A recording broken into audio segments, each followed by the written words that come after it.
LCS teams should use Illaoi to counter this one champion. That's all they should do. Hey, what's up YouTube? It's DirtyMobs back with some more Illaoi gameplay. Today I'm versus a challenger Sejuani in the top lane. If you like the video, subscribe to the channel if you haven't. And check out my live streams here on YouTube, which I do just about every day in the afternoons. Now, this is a matchup that is a definite hard counter, and I'll talk through some of the reasons for that. One of the first things you'll notice is even though this is a good matchup for me, I'm still being passive early. I want this wave to come to me, and as soon as he gets level 2, I want to avoid his level 2 trade, which will out-trade me. A little bit of tech stuff is he is running Ignite Teleport, so no flash, so if he's ever mispositioned, and I get a good kill potential, I'll be able to really punish. You notice there I was really good about dodging is that her Q? I don't even know. It's a little line thing. You just want to avoid it. It's a skill shot. You see there, I do it again. And you just do it by running in kind of perpendicular lines to where you were just at. You see here, I'm keeping Conquer stacked. This is really important. I'll talk about runes here in a second. Oh, not quite, but I'm still keeping Conquer stacked. Just keep keeping it stacked. She actually overstays, and because she doesn't have flash, I mean, there's just no out for her. So easy kill. And the first thing I'll touch on is my runes this game. I'm starting to go back to my older roots of actually adjusting my runes to the game. And one of the questions I get all the time is, when do you go Conquer? When do you go Grasp? You can go both in most matchups. I will caveat this. You don't need to change your runes all the time. Now, if you want to change your runes all the time, think about what the runes do. Grasp is good if you're doing short trades often.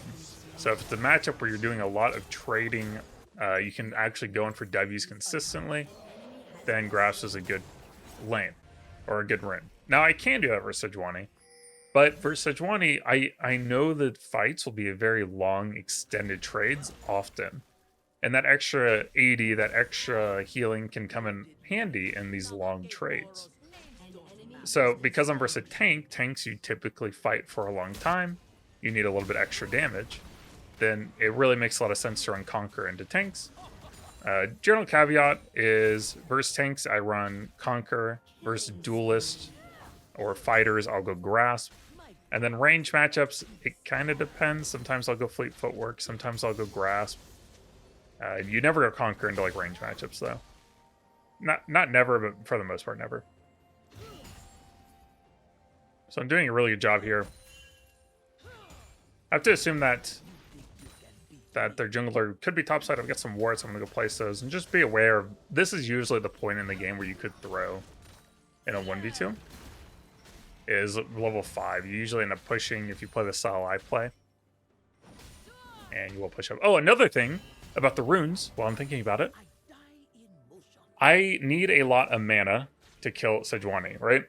I need a lot of mana because she's tanky. She has a lot of armor. She has a lot of health.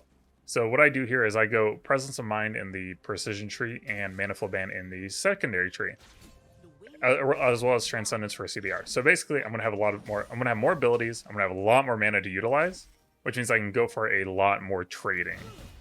And a lot more trading usually means more health on Illaoi. So good job. One of the things about this matchup, one of the interesting things, is how the Sejuani armor passive works with your spirit. You can kill Sejuani is one of the few champs you can actually kill fully with E without having the 100% damage on E. What happens is, if you pull E on Sejuani before you deal damage to her, she's got her passive armor up. So what you do is you pull the spirit. Oh, hold on.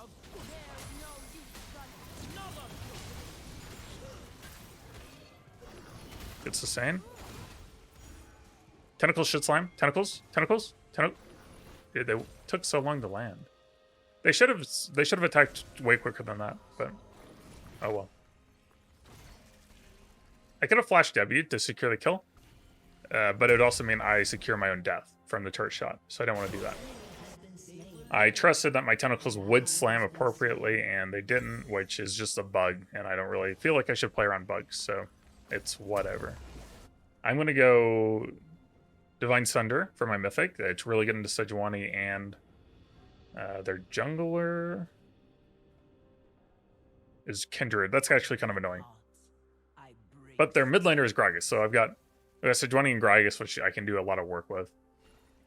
Anyways, back to the Sejuani tech. Okay, so you pull Sejuani E, it copies the armor that Sejuani has at the time. She has her passive armor, it has a lot of armor. The downside is it makes it really tanky to kill, but it also means it'll transfer a lot more damage once you reduce Sejuani's armor afterwards when you deal damage to her. So basically this armor disparity between the spirit and the champion, long story short, it transfers way more damage than it's supposed to, like percentage wise on your E, and it can definitely kill Sejuani from 100 to 0 even though you don't have 100% 80 transfer on your E. So that's one of the things that makes this matchup really difficult for Sejuani, and Sejuani has a lot big hitbox like you see here. I'm not going to kill the spirit here, but I get it pretty low. And the next E that I throw, she'll be at like half health, and then I'll actually be able to kill the spirit. And that's where we start snowballing. I might even be able to beta a dirty dive here. Definitely want the plate. Just got a W, Sejuani. Nice. You see how much healing I took there? Crazy. Not really from Conquer. I think I took 40 damage from Conquer healing. But yeah, another thing is you have a lot of cast time. So Sejuani has a lot of CC between her stun and her ult, which you can pretty much just cast your E during her knockup, cast a Q during her passive, her little auto attack stun or whatever, and then just cast R during her major ult. If you do those things, I mean, you're effectively not really CC'd at all, because even though you're CC'd, you're constantly casting abilities during that CC, which kind of acts like you're not CC'd if you think about it, because you're performing an action. So that's how we kind of min-max Illaoi. We utilize those, and that's what we do into any champion. If you really want to take this champion to its peak, you need to get used to using QER during any form of CC, particularly R with knockups, because R does actually counter knockups. Yeah, Sejuani, you're pretty donezo. I think we're starting to see Sejuani pick top in LCS as well. Sejuani? How does Sejuani not die here? Sejuani? I'm so curious how she lived. Okay. I'm gonna rotate down. We got ult coming on 5.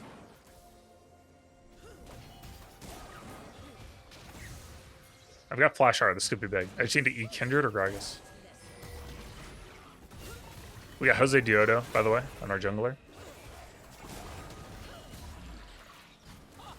Just trying to stall for my next E. I need to land this one, though.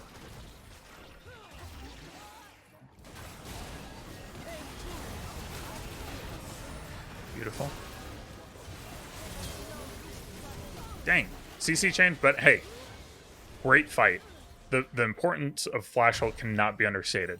Being able to land that young Kindred, Flash ult, delete her instantly pretty much before she can ult, and then we just turn the fight really easily onto the Gragas and Sejuani, which I hard counter inherently in my champion. So really solid. Now we have Divine Thunder, so I can destroy Sejuani. I mean, how Sejuani won't do enough DPS, right? To even out-sustain really my Ws. We'll see how Laceration gets out of this one. He just needs to dodge the E. Uh-oh.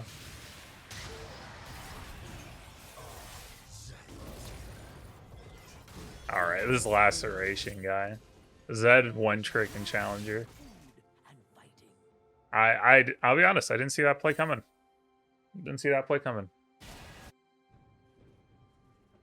So what we want to do is just try to really focus on fighting in 20 seconds.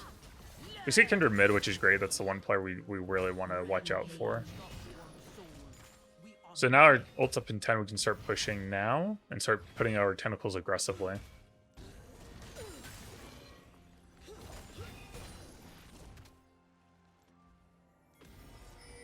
Don't want to get too crazy under turret, just because she does have a lot of CC.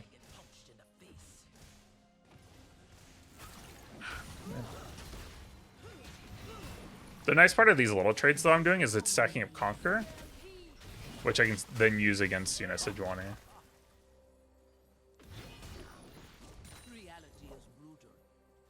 QE. Beautiful.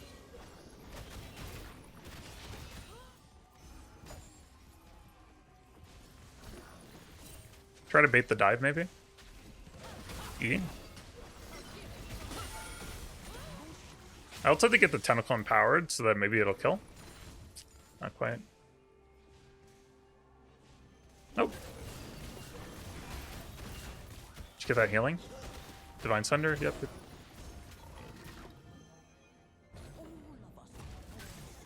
That's scary. How do you... I didn't even realize Grog is dying. Beautifully done. And Kindred's dead. Great. Kindred would be the only reason I wouldn't push here.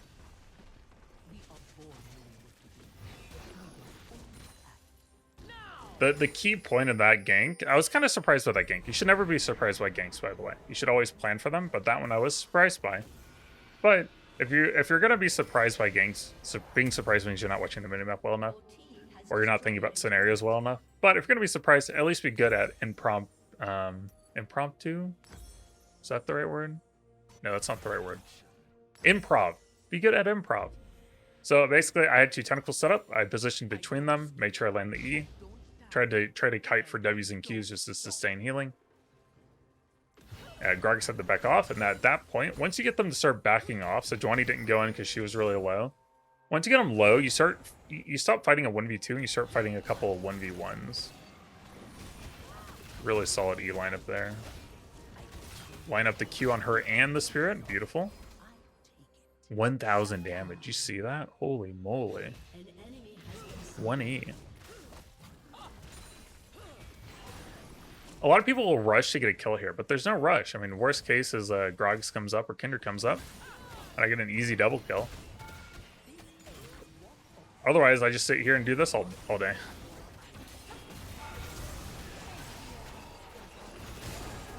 Oh, come on, come on. Thank you. Great read by Jose Dioto. Professional jungler player. Really good player. Just reading that Kindred's likely going to come up. Okay, dude. Okay. Alright. Okay. That ignite.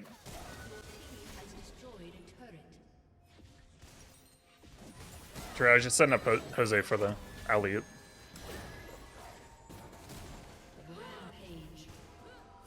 Good stuff, good stuff. Yeah, I mean,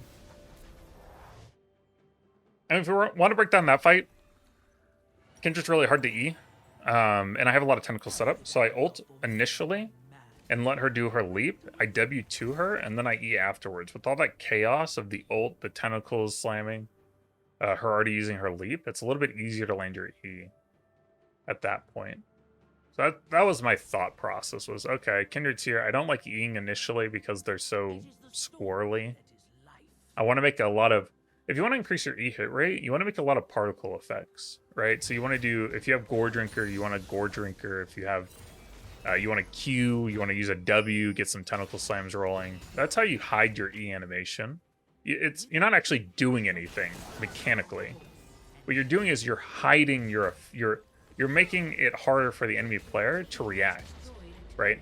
If they can't see your E clearly, they're not going to dodge it as well. That's really a trick you can use on any champion that has a lot of abilities and a key skill shot. But Illaoi can really utilize it very nicely, because the Q, the tentacles, all that stuff gets in the way, and it causes your brain to not function as well if you're the enemy. Sejuani's bot. Yeah, so again, Challenger Sejuani. I mainly wanted to upload this because... Oh, dodge the W's behind minions. I don't run into Sejuani too often. Oh, hello, buddy. Okay. I can pretty much get out of this scot-free. I have a lot of gold. I don't really want to fight. I mean, if they keep chasing, I'll take the fight, but... Otherwise, I just run away. I started going Boots of Swiftness a lot more lately. Thanks to... Shout out to the boss. Hey, Baboose, if you're out there. Big fan of your work, by the way.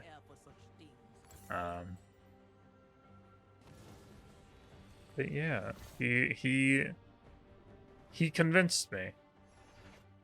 that Boots of Swiftness are better than we give him credit for. Okay, he's got to be dead, right? I'm just running back to lane, so I'm just kind of gonna watch this. I did not see that coming. Okay. I could teleport, but he's got to be dead to rights. Okay, he lived way longer than I thought, I'm gonna be honest. I could have probably teleported to the minion wave when I was there and backed him up with Flash Hour. But I have Hullbreaker. I mean, I kind of just want to split. Now there's like nothing to teleport to. I could wait for the minion wave to catch up, but there's no wards or anything. Which we're really far ahead. Our team should win fights, so I shouldn't be expected to have to teleport. I'm just gonna push. That's kind of annoying. The lane in E's really strong. Just gotta find the right angle. Also, like, I don't know if I can ult because of Ashlar. Yeah. Oh, they're winning. Cool. Okay. Kill the minions and then E through. Right here, right here, right here. QE. So good, dude. I could flash W, but it's not worth. It's not worth.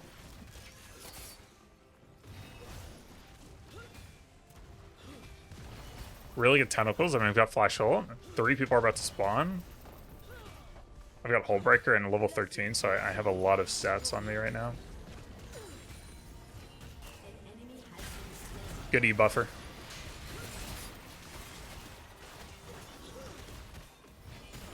There's Spirit.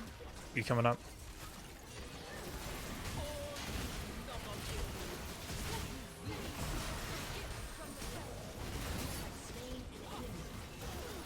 Ah, I threw the Q backwards. That should have been a 1v4 Quadra. The reason that wasn't a 1v4 Quadra is I went to flash R as Sejuani ulted me. So you can't be CC'd. You can't be when you R, your R is casting. It doesn't matter if you get CC'd or not. However, if I get CC'd while R'ing, I am not able to flash, so I get rooted. So Sejuani there rooted me. So what I wanted to do was E, Sejuani, and then flash hold over Sejuani to get to Ashe and Swain to one-shot both of them. Swain would have died because she was vesseled, and the tentacles would have killed.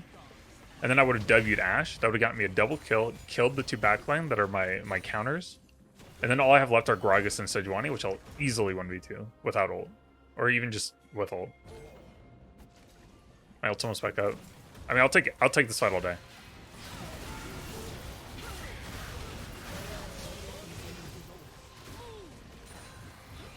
Jeez, man. It's not. We can't dive this though. Okay, come back. Okay, don't go in. You're crazy.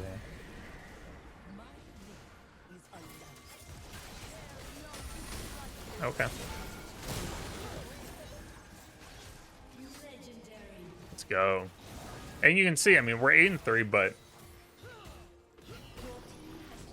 really, LCS teams should use Illaoi to counter this one champion. That's all they should do. It's just absolutely nuts, champ.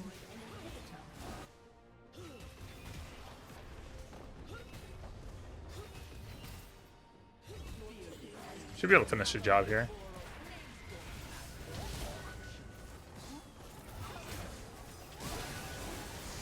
Griffin's their kindred. He's one of the like prodigy kids. I don't know. He's like 15 or something. Hit challenger. Kind of in the same vein as General Sniper. The new wave. Us old. Us boomers.